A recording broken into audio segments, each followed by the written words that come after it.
have the other ones available in there. But What? So, Luke, what are you drinking today? Coca-Cola. Morning on the way to the gym and set my ukulele on top of the car and then drove off down the road. Going to be the bow after that. Thank you. All right. Thank you for that. Thank you. Look at that. Mojo! I learned my lesson from last time. What a welcome, thank you. I drink the most fruity drinks imaginable. It's laundry day. it's laundry day. So you always wear hats with laundry day? Here, did you a favor, Jens. I just say later. So how did you two meet? Well, there's these places in San Francisco. I think they're called bathhouses. It's like one of those things where everyone wants to focus on like the big events that happen, but day to day, what we're doing is we're on like 12-hour draw streams, smoking weed, making comics. It's chill. It's so much fun, and like Yes. Man, I'm not a YouTuber. I do this because I want to sell comic books.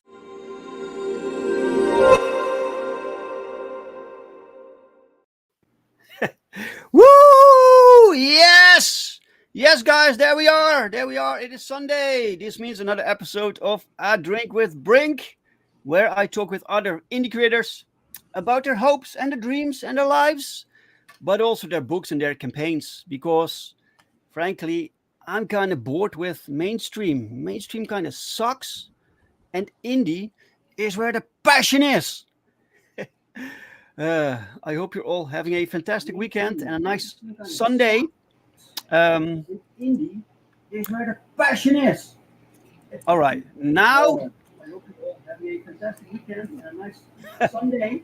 I can listen to myself through the guests' microphone. Jose, can you hear me, sir? Hey, what's up, guys? Sorry, I can hear you right now again. What's up with that? Yeah. Oh, man. I had sound coming from all directions. Oh.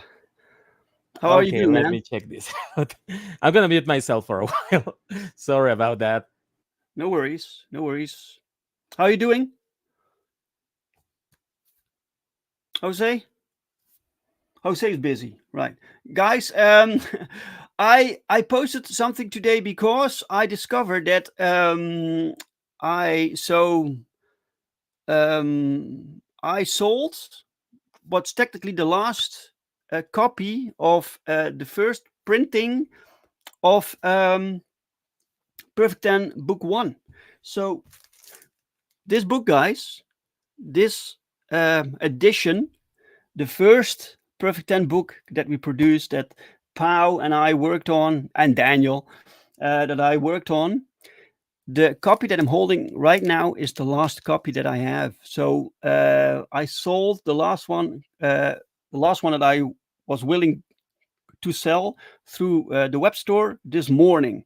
So I packaged that, and this is the last one. So it's no longer available. So if you have one of these, congratulations.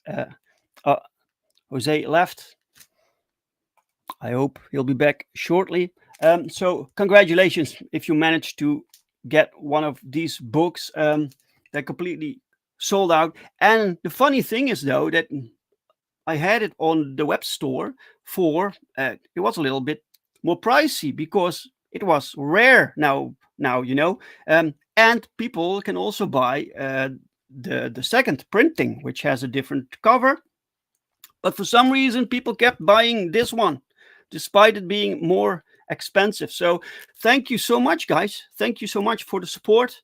So the funny thing about this issue, it has a few, I think two typos in there. It has 2 typos. And for the reprint, so the second printing, we cleaned up all the grammar, the typos, you know. But it's really cool. It's really cool to have this. If you have it. And Gorilla Mar is with us in the chat today. Gorilla Mar, welcome. Gorilla Mar, welcome, sir. Gorilla Mar has a YouTube channel, guys. So if you like comic book reviews, he does comic book reviews, especially indie comics, which is awesome. We need more of that. So you have a lot of comic book channels, and they all like cover the mainstream. But Gorilla Mar does indie, and that's much appreciated. So thank you so much. Go subscribe to Gorilla Mar's channel, guys. And while you're here, we also have Cosmonaut Comics. What's this? Cosmonaut Comics. What's Cosmonaut Comics? Well, I happen to know that this used to be Dark Side Is. So Marinus, welcome, sir. Cosmonaut Comics. That's your official like label name now. You're a creator now, right? And Cosmonaut Comics will be the name of your channel now also. So if people want to see daily comic book reviews, they can subscribe to Cosmonaut Comics. Right. All right. Jose is back. Let's see if this works. Jose, can you hear us? Oh, I still can't hear you, man. You can't hear me? Yeah. That's it's Streamlabs. It doesn't let me use my the speakers are set to my microphone, but it doesn't let me change it to my headphones or either my speakers. So I can hear you. We were talking fine just before this, so I don't know what happened whenever you push play. Oh man, I didn't know. So, but you can hear me. So maybe I can just ask questions. You can talk whenever. So we can hear you, right? I can hear you. You can't hear me? Oh no, you can't hear me. So it doesn't work. It doesn't work. Sorry, guys. I was totally confused with the situation. This sucks. I see. Oh, it sucks. No, I have the kind of seeing you from the YouTube. I see. No, I have the kind of yeah, I can hear it from the YouTube. Yeah, but it's lagging like it's super weird. Sorry about that, man. Yeah, no, well, whatever works, man. Whatever works. Cosmonaut Comics says, I see 2 extra books at the shelf behind you, Dave. So I'm gonna be if we stream like this, we're gonna have like a delay. Yeah, that's fine. I once had this interview with Peter Palmiotti. He was on my channel, and we had a delay of about 20 seconds. It was crazy. So that made it really difficult. So we can handle like 3 seconds. 3 seconds, that's fine. That made it really difficult. So we can handle like. Okay, let's do that. All right. So, Maris, do you mean this, like this rack, or behind me, or what do you mean? I don't know what you mean. And the link for today's campaign, guys, is in the chat. The Club van Fleur on Kickstarter. So go check it out. While we ask Jose Garcia what he is drinking. We need to ask that because this is a drink with Brink. So what are you drinking today, Jose?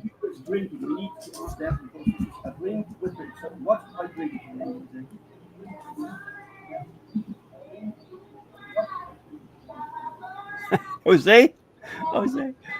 Oh. Okay. Jose?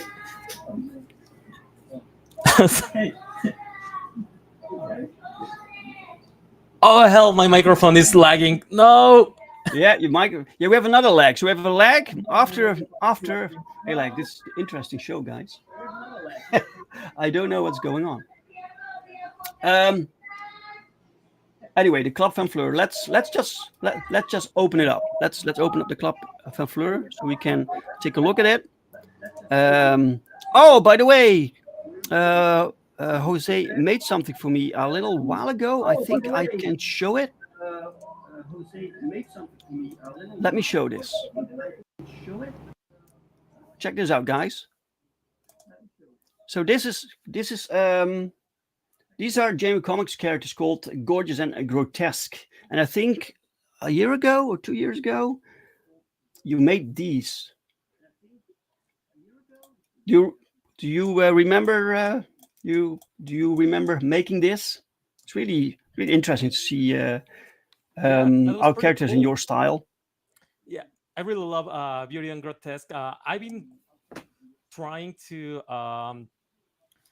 make a fan art from Perfect 10 for a while because I love the character design. I really love the universe. I mean, I only read like issue 1 and 2, but it's pretty crazy that you're already on 4 or 5. I think it's 5, and 6. it's kind of a feat to make a series in the indie comic space and actually have something work in the long term and keep going to issue 5, issue 6. Maybe I really hope that you get like all your series done, that you have up until the series finale, and you have everything, all the campaigns, everything said and done, because it's a really cool story, man. And you coming from outside the US and all this stuff, it's really crazy to see something like we foreign people just making it out here in the indie space. It's kind of crazy. But yeah, man, I really love the design from Perfect 10. I hope that we can maybe work together again sometime. I really love to make a pin up or something for the main character. I really love the Clayton Barton the piece that he did. Oh So yeah. yeah, man. Wait, maybe I have it here. The Clayton Barton piece. Let me see. Let me see if I have it. This one. This one. Wait. Nice. Let me enlarge this one. Oh wait. Hmm. Stop sharing. There we go. This is the Clayton Barton piece. Look at that. That's beautiful. That's awesome. That's awesome. I love this. And he made this video when he produced it.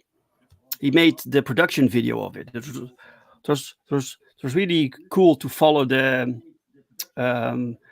artistic process, right? So talking about artistic processes, how did you get into like drawing, into art? What's the story there?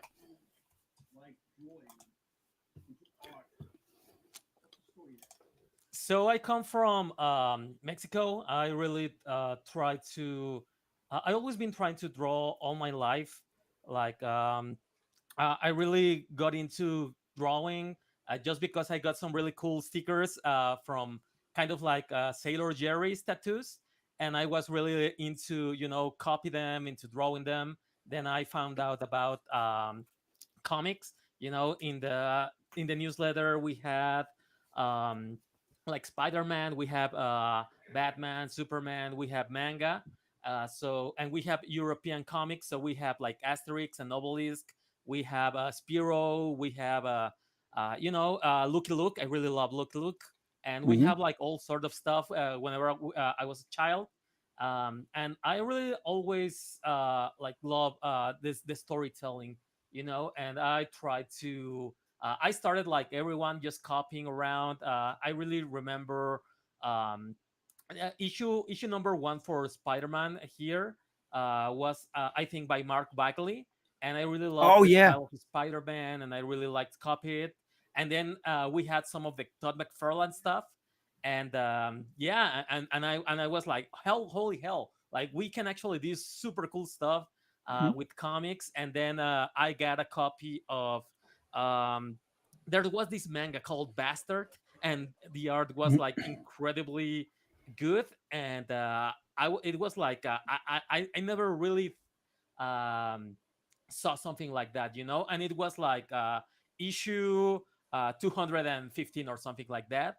And it was like super great, and I was like, oh, so you can actually tell a super big story. And um, and I, and I remember just looking at animation. We have a lot of manga, a lot of anime here way before the US. So we have like art coming from all around the world. and Mhm. we have like our own Mexican culture of comics that sadly died. But we had like this culture of rock stars that work on the on Mexican comics. They were mostly naughty comics. They All were right. like sensationals for kind of sensational for mechanics, and they have like naughty stuff, and they have like all these sexy girls and all that stuff. But the thing that you heard about all of the thing that you heard about um, all of the artists is that they were buying cars like every week. They were buying a new car, because they were paid that much in that time. So you Wow. knew about all the comic artists because they bought like mansions. They bought like five cars like a week. What? and Holy uh, and shit. and I got to meet a couple of them, and they were always having this super kind of extravagant life, easy woman, poker, and they were always in the they were always partying. And yeah, I mean, I get to knew a lot of people. There was this guy called Luis Rollo. There was this guy Sorayama. There was this guy Boris Vallejo, and they are kind of like these famous Yeah, yeah, Louis Rojo. I have heavy a. metal magazine artists, and they One sec. do all these super, yeah, they have all these great covers, and they were just hanging out in the um park, so it was really easy to get to know them.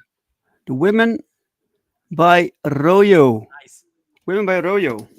So I can't remember where I got this from, Yes. but this is a card collection. See, every card being like a little drawing. Really Mhm. beautiful stuff, man. Love it. Look at this from Royo. It's all safe to show. There's nothing Yeah, these like. guys were hanging around in the street, like you could see them around every weekend.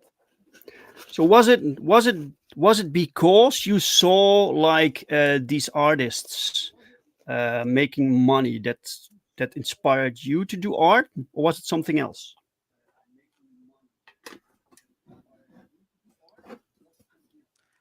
It was something else, to be honest. I just saw like all the impressive stuff that you can actually get done.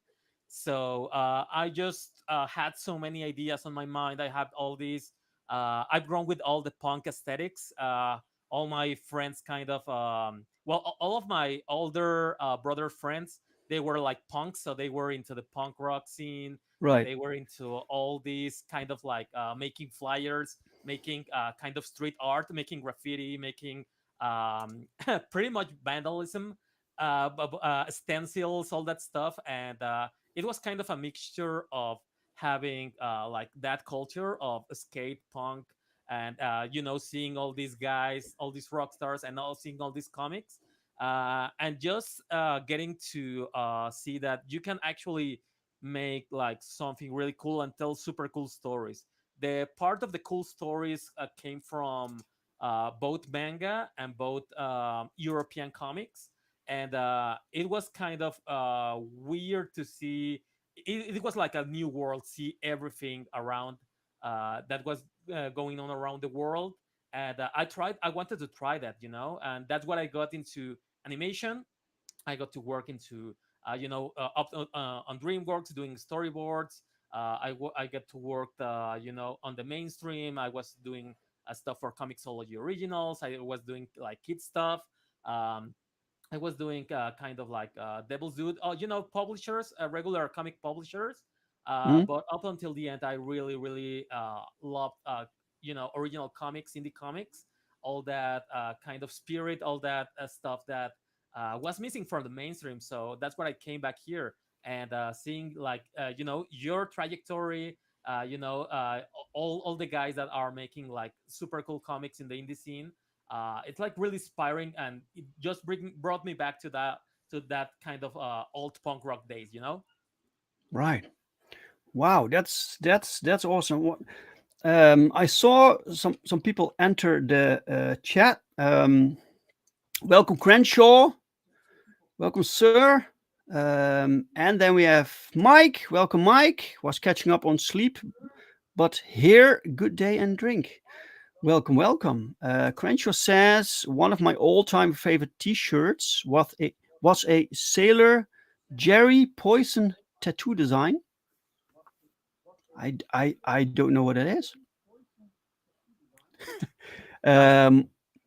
Mike says rock stars working on Mexican comics. Where's my Iron Maiden book? Welcome, Corey Barton. Corey, welcome, sir.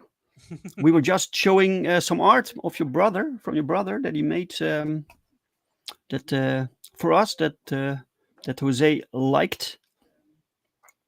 Welcome, welcome. Let me see if I missed anything. All right. I think the Barton brothers are super great artists. Yeah, man. Yeah. Right. But art is your profession. It's not like you're doing something else. This is on the side. This is actually your thing.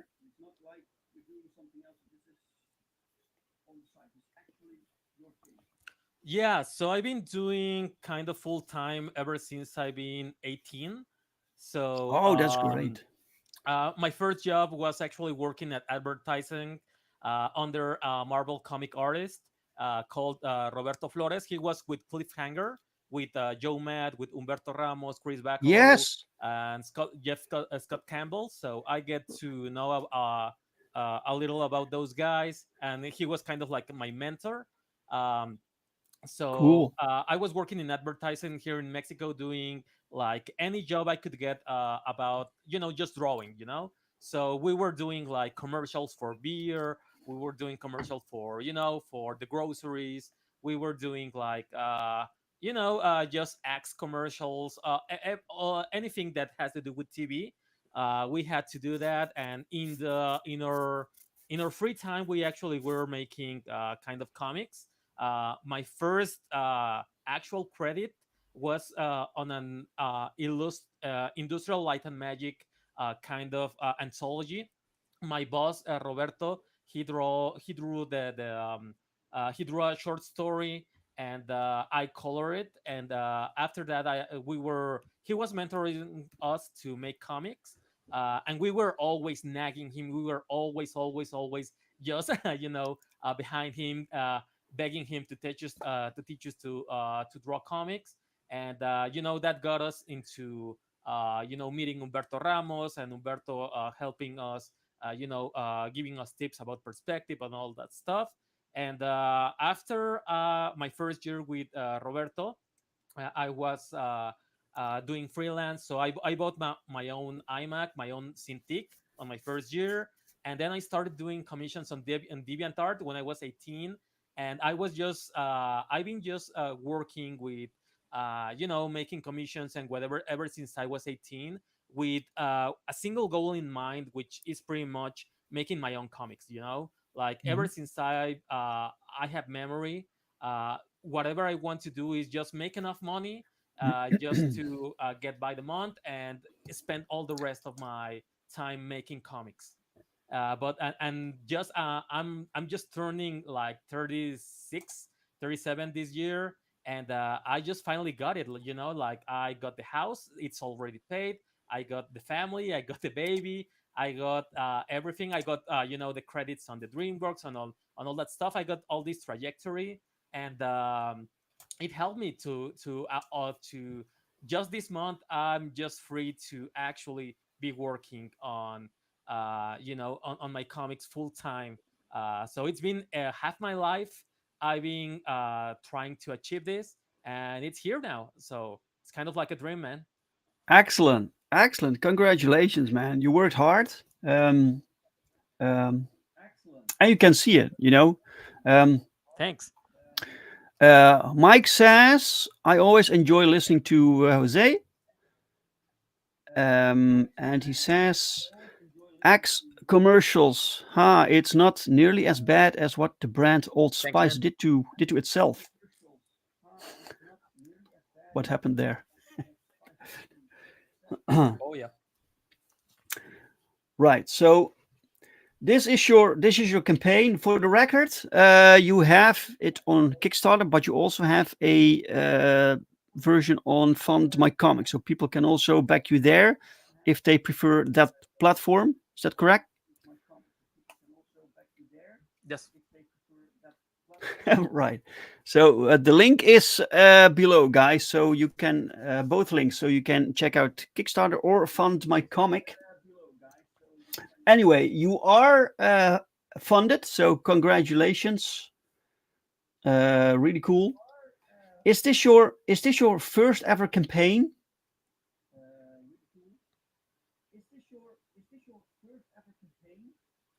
No. So my first campaign was back maybe 2 years ago. I was trying to do, the indie comics. I was here on the CG days, back in the day when everyone wasn't fighting.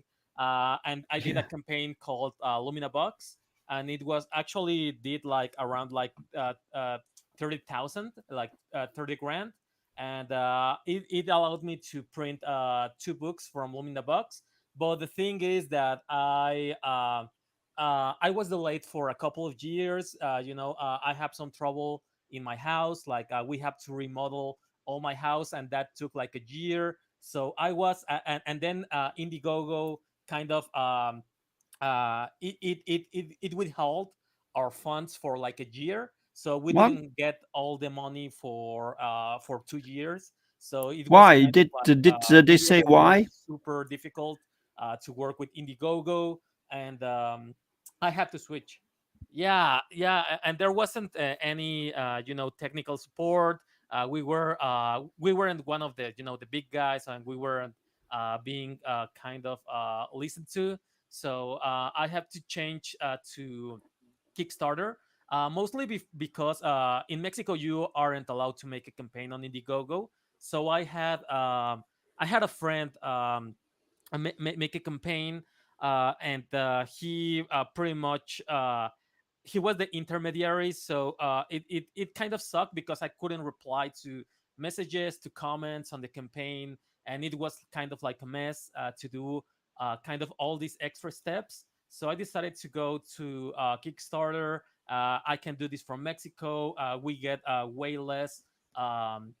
Way less kind of like percentage taken by the platform. So it's kind of more freeing because it's set in Mexican pesos, so we don't have a conversion rate, and we actually kind of it actually deducts our taxes like from the platform. So it's way easier for me to use Kickstarter rather than anything else. But yeah, Lumina Box was actually fulfilled. We fulfilled all 600 backers, and we sold 600 around backers. more than That's fantastic. 1,000 books. So that was cool. And after that, I'm trying to get back. After having my baby, my first baby, I came here to come back to the game. Wow. Mike says, congratulations on your trajectory.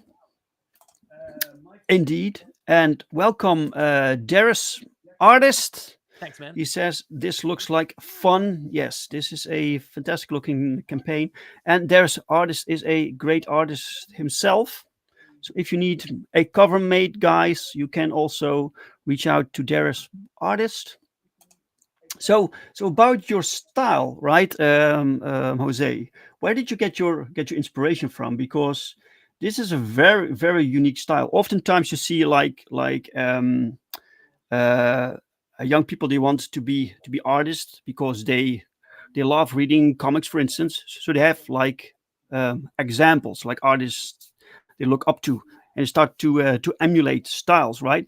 But with your style, it's very difficult to figure out where it's from, where you got the inspiration from.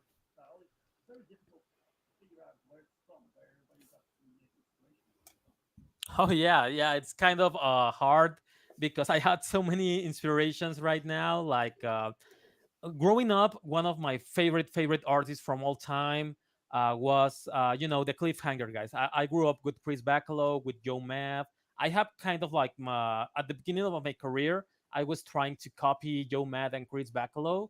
I lean more to the Chris Bacalo kind of complex art style.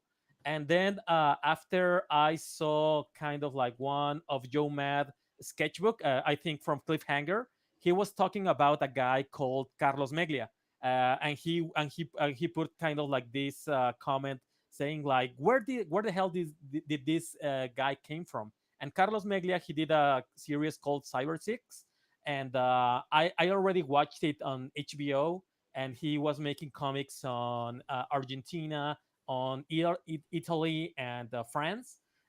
So I latched to his style, and he was doing animation. He was an animator on the Atlantis Disney movie, and he was doing like all these great stuff on Argentina, and he was super incredibly detailed, and I really enjoyed his super stylized style. He was super detailed, and so I start copying Carlos Meglia for most of my career. Then I met Humberto Ramos, and then I start mixing both Humberto and Carlos Meglia's work, and then put some Chris Bacalo on it, and then you have manga, and I was just seeing Berserk by Kentaro Miura, Yes. and then I start adding something like the hatching from Berserk, but then I start seeing like people doing all this incredibly great ink work, kind of like woodwork, when people carve wood, and all the tattoo stuff. I had a tattoo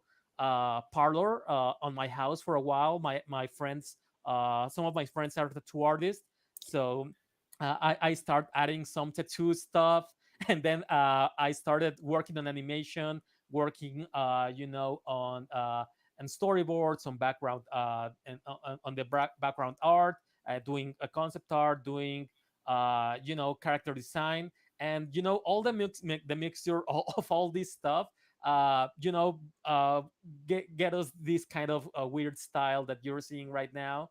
The coloring style I try to emulate. Right now I'm trying to emulate Masamune Shiro from Ghost in the Shell. Yeah. So yeah, I mean, kind of all over the place, but Yeah, with the I really detailed enjoy doing like backgrounds, right? all the That's detail, all that that's stuff. very much Yeah, that's Shiro. me. Yeah. Yeah, I do everything. Right. Really cool. Really cool, guys. Let's see. There's artist says Cliffhanger is a great taste in comics. Yeah. Mike said Old Spice used to be old man That's my grandpa era. old man grandpa man's brand. Now it's turned into Anchorman meets Superbad meets Stifler on overdrive. Really.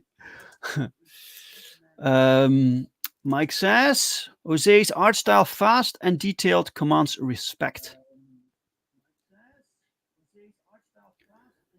There's artist. He says Carlos Maglia did a great Franco-Belgian comic series just before his death.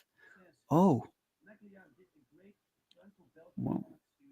Cañari was so good, man. Cañari and all the stuff that he did on Soleil was awesome. Yeah, it's interesting seeing your style with all the influences and what you so it's very unique. You see this and you can recognize this is you, right? This is a Garcia like work. So how did you get into animation, by the way, into storyboarding and animation? Was that difficult? Did you get like a like sometimes you get like trained while you work, right? How did that go?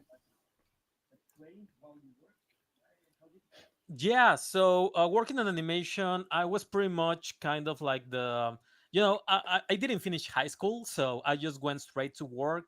And I was the kid that I was always knocking at the doors of every single studio of animation, of every single Comic Con. I was going to San Diego Comic Con, and I was just every year I was with my portfolio applying for Cartoon Network. I was applying for DreamWorks. I was applying for Sony. I was applying for all these big studios. I was always talking to the artists. I was the kid with the portfolio in hand, Yeah. always broke, and always trying to get some tips from artists, always trying to learn something new. I was super nagging with all the guys that I always admired.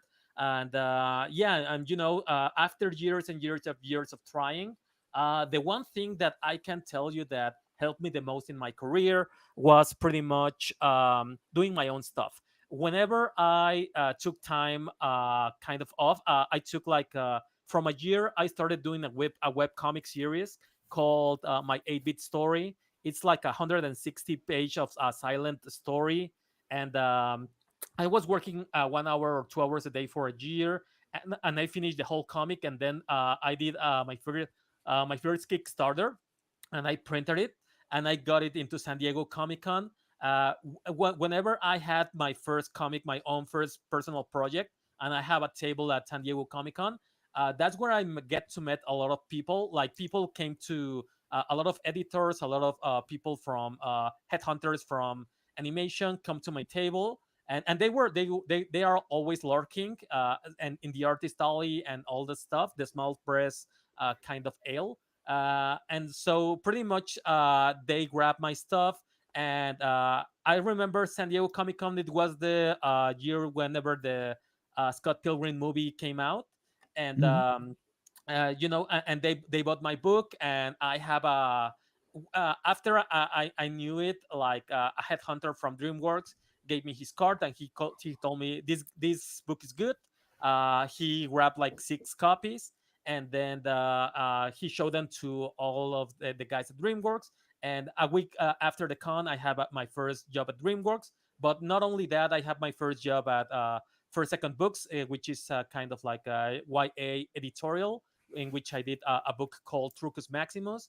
I got some work for Heavy Metal magazine in there. So it was kind of like just showing up with a book at San Diego Comic Con that brought me like all of my biggest steps on my career. Then I went on to do some BD on France, bande dessinée on the French um, market with the editorial, the publisher. It's called Ankama, and it was super great because everyone talks in Spanish, and we were making comics, and we were having meetings while playing Overwatch. So that was kind of cool. And we weren't having any troubles, talking, in English. It was all Spanish, and that got me into some stuff like the Dofus movie. So I got to learn from some of the French artists that were working at at those movies. Mhm. One was called Muda Focus, and the other one was called Dofus Libre One, Libre Uno. And it was a super cool experience because they were all animators from Goblins, the school of animation. I think the better school of animation of the entire world. And yeah, that was like a super great experience. So can you ever go like back into, like, for instance, you're trying your own thing now and you want to focus there, but what if things don't work out or don't really go how you prefer? Is there always room for you to go back and to find work in the industry you came from?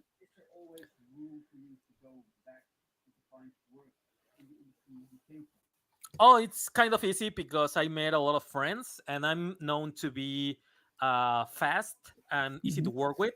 So I'm actually have a studio in which we make outsourcing. So we are taking away all the work from the people from California. I don't feel bad about that.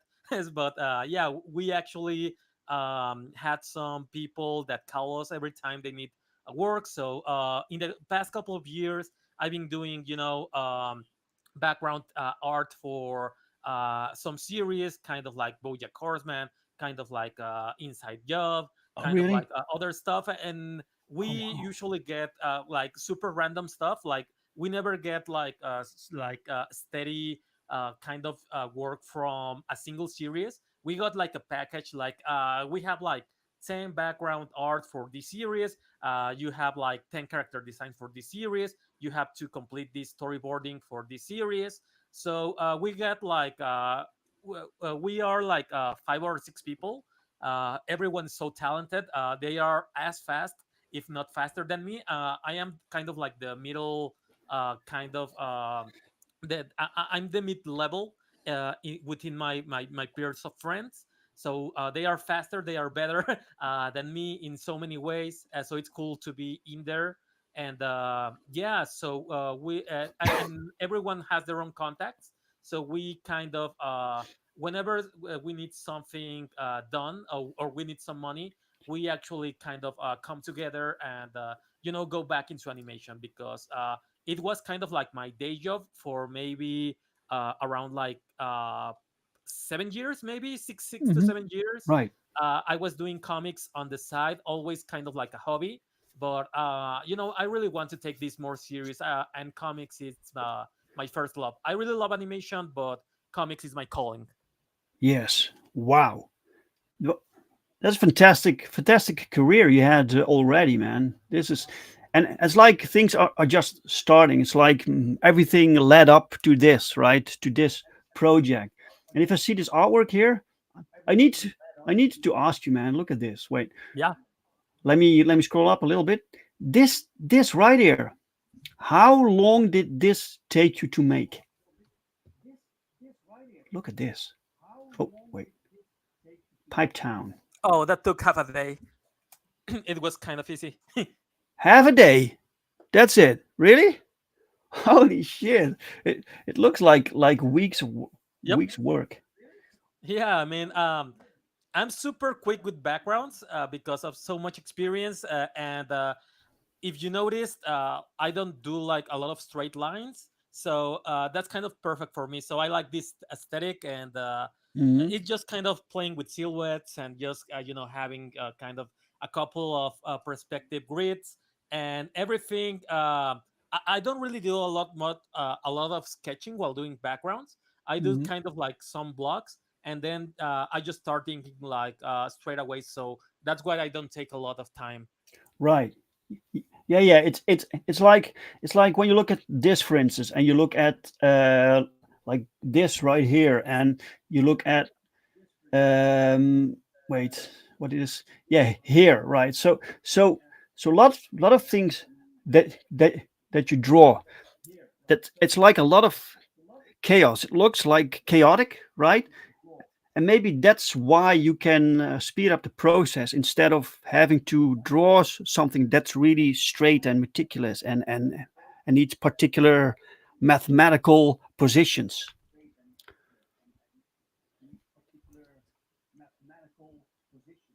Yeah, I mean, whenever I was working on animation, I did all the perfect lines. I did all the measured lines. I did all the perfect windows. I did like Mhm. every Yeah. single whenever I was working on my first job at animation, they were kind of super strict with millimeters. Like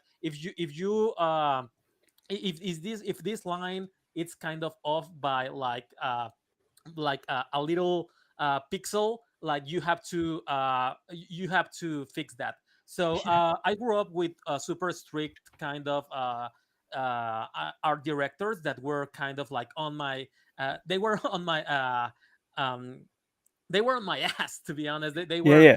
kind of like nagging me. They were always like, you have to do this perfectly, and you have to do all this stuff like super perfect.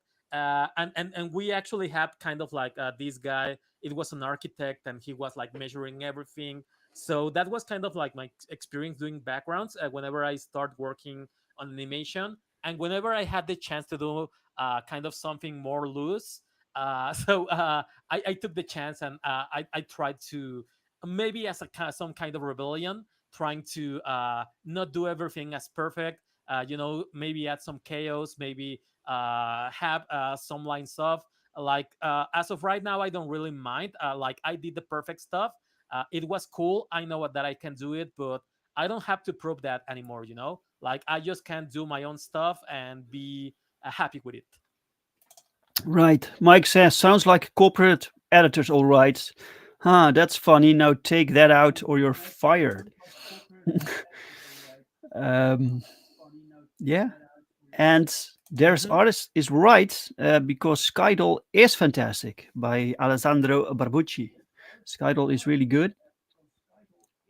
Um, and he has a I love question for Barbucci. you, Jose. He asks, "What would you recommend for getting better at backgrounds?"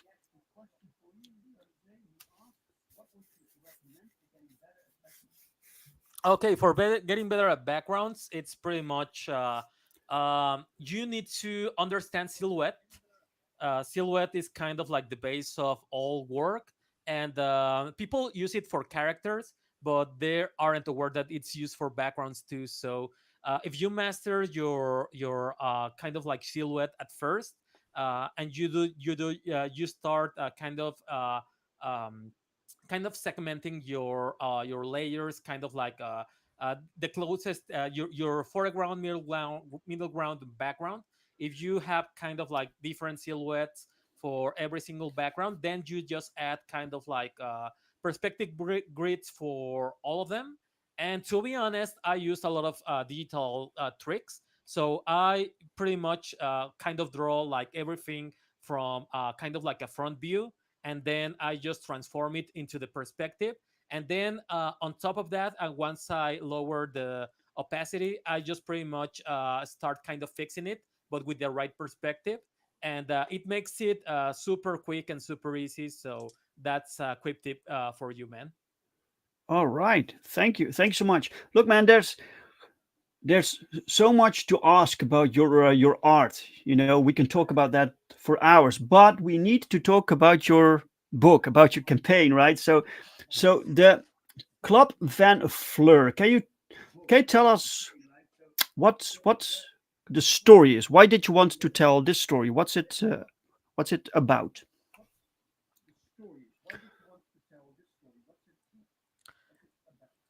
Okay, so Club van Fleur, it's kind of like my love letter to the kind of the European culture, mostly the French, because there's where most of my favorite artists come from. I really love, the steampunk, the European aesthetic, kind of like, if you will, the Tartarian architecture and all that stuff that's super cool, that's super elegant.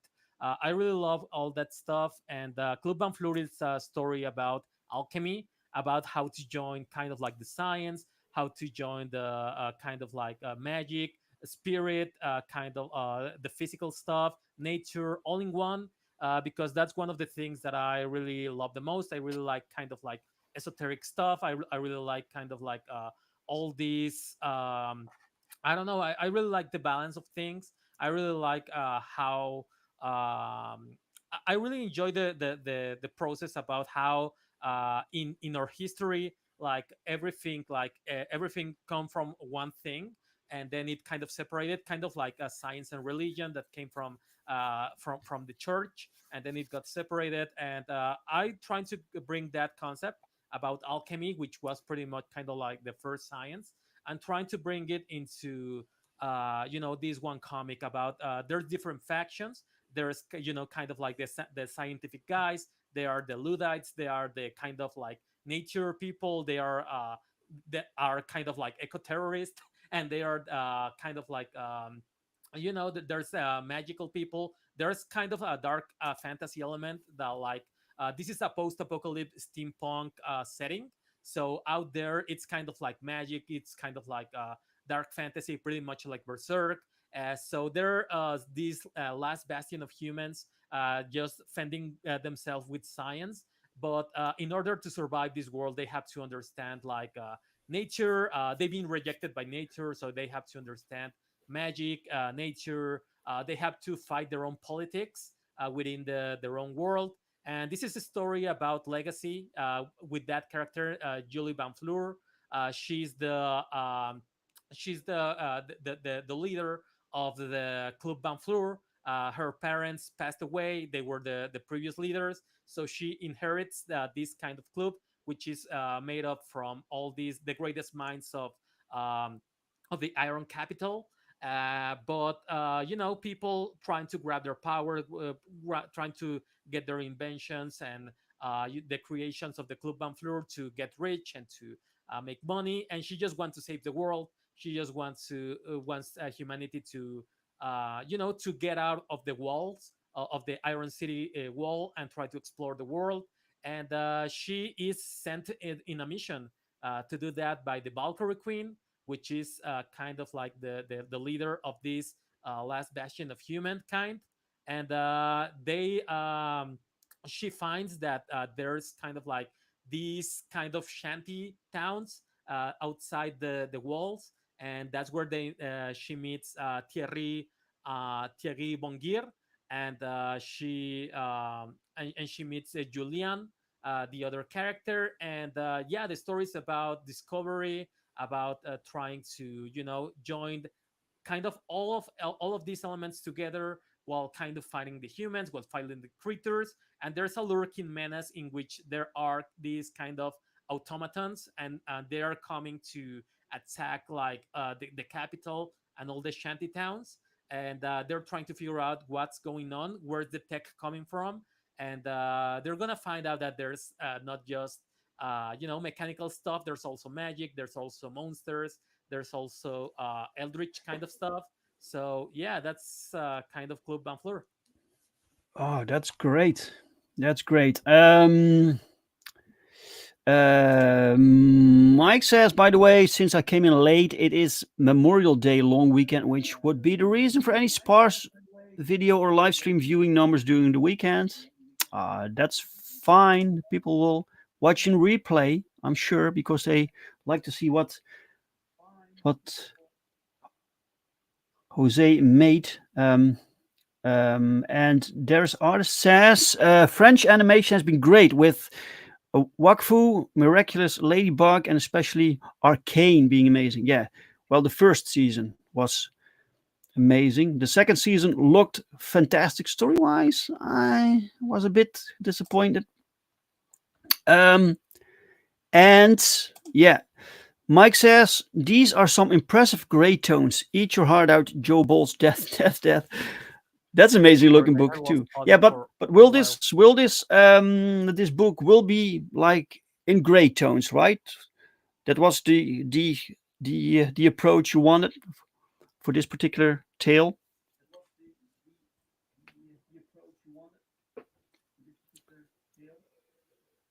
So sorry, can you repeat that? Sorry, I lost audio for a while. Oh, I'm sorry, man. I was wondering about the gray tones. So the gray tones look fantastic, but this is also the look of the book, right? It's not like you're going to convert this to color. This you decided on a gray tone comic. No. Yeah, it's gonna be grayscale for the most part, mostly because it's cheaper to print, and Yep. it fits the aesthetic of kind of like the engravings from the kind of like the old books, all the alchemy books, all the old text. So the grayscaling, it come pretty easy. To be honest, I do the heavy lifting with the rendering of kind of the book. And we are already I'm already grayscaling kind of like the last 20 pages to get to print maybe next week. So I Wow, kind of next week. learned to use all the grayscale, all the gray tones when I was in animation. So this is pretty much kind of like doing values and all that stuff. That's kind of your bread and butter of animation. But I could Mhm. never use it on comics. So that's what I'm trying to use it here on my own stuff. I'm trying to mix kind of like all the stuff I learned from animation and all the things I'm doing from comics. I never really had the opportunity for that. And whenever I work with people in the US, they want like really comic book stuff, and whenever I work with animation, they want really animation like stuff. But I never been able to just sit down and do the thing that I want. So with this book, I'm trying to actually get to try to put my skills to the limit and trying to do my best, my best work, something I can be proud of. Yeah, man, it looks amazing, amazing. So let's see what kind of tiers you have. So we have a digital copy, which is great. Guys, the link to this campaign is pinned in the chat. It's also in description. Go check it out. Go support this if you think it's your thing. If you can't support, just share it out on social media. There are people out there who want this book but don't know about it. So let people know. Right. So can you walk us through the tiers? Yeah, it's gonna be closing out in the next couple of weeks.